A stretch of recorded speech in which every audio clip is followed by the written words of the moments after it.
สบายดีวันนี้ทาง Unique Post ก็จะมาแนะนำการใช้งานฟังก์ชันเนาะ Convert จากสกุลเงินต่างประเทศเป็นสกุลเงินกีบเช่นในกรณีเราซื้อสินค้าเนาะตัวนี้เราอาจจะซื้อเป็นเงินบาทเนาะเงินดอลลาร์หรือว่าเงินหยวนก็แล้วแต่เนาะสมมุติว่าเราซื้อมาแล้วเนาะซื้อเป็นเงินบาทแล้วเราต้องการตั้งราคาเป็นเงินบาทเนาะแล้วให้มัน Convert เป็นเงินกีบนํเนาะเราจะเฮ็ดจังได๋เดี๋ยวเรามาลองเบิ่งเนาะตัวนี้วิธีการใช้งานฟังก์ชันนี้ก็คือให้เข้ามาที่ตั้งค่า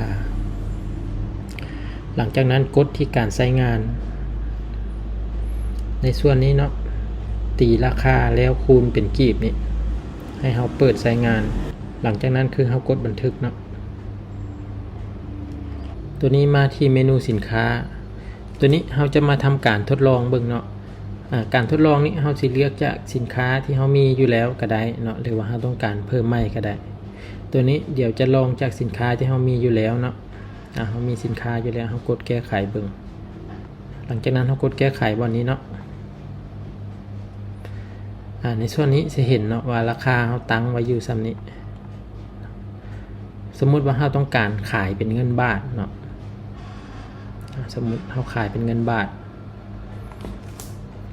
สมมุติเราขายที่130 บาทเนาะ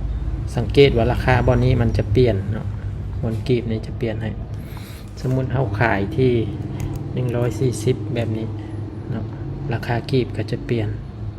ราคาที่2สมมุติเราขายที่135แบบนี้เนาะมันก็จะคอนเวิร์ตเป็นกีบให้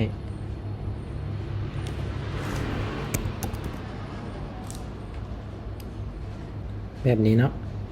ตัวนี้มันก็จะสะดวกเวลาที่บางสินค้าเนาะที่เรามีต้นทุนเป็นเงินต่างประเทศอยู่แล้วเนาะสมมติว่าเราซื้อมาเป็นบาทเราต้องการตั้งขายเป็นบาทเนาะตั้งขายเป็นบาทเราตั้งแบบนี้แต่ว่าเวลาที่ขายเป็นกีบมันก็จะได้จังซี่ให้เลยเนาะความหมายก็คือง่ายเราบ่ต้องมาใส่จักรคิดไล่ในการมาคูณเลขอีกอย่างละจังมาตีใส่เนาะตัวนี้ให้ระบบมันคิดไล่ให้สมมุติว่าขายกีบมันก็จะได้ราคานี้เนาะคันขายบาทก็ได้ตามปกติพวกนี้ที่เราตั้งไว้อยู่แล้วเนาะอันนี้ก็จะอำนวยความสะดวกให้ลูกค้าก็คือบ่ต้องทำการใช้จักรคิดไล่เนาะอันนี้ระบบมันจะทำการคิดไล่ให้เราเรียบร้อยแล้วก็จะง่ายขึ้นหลายเนาะสำหรับท่านใดที่ต้องการใช้งานเนาะหรือว่าต้องการระบบการค้าก็สามารถติดต่อพวกเราได้เนาะพวกเราก็สามารถให้คำแนะนำให้คำปรึกษาได้เนาะ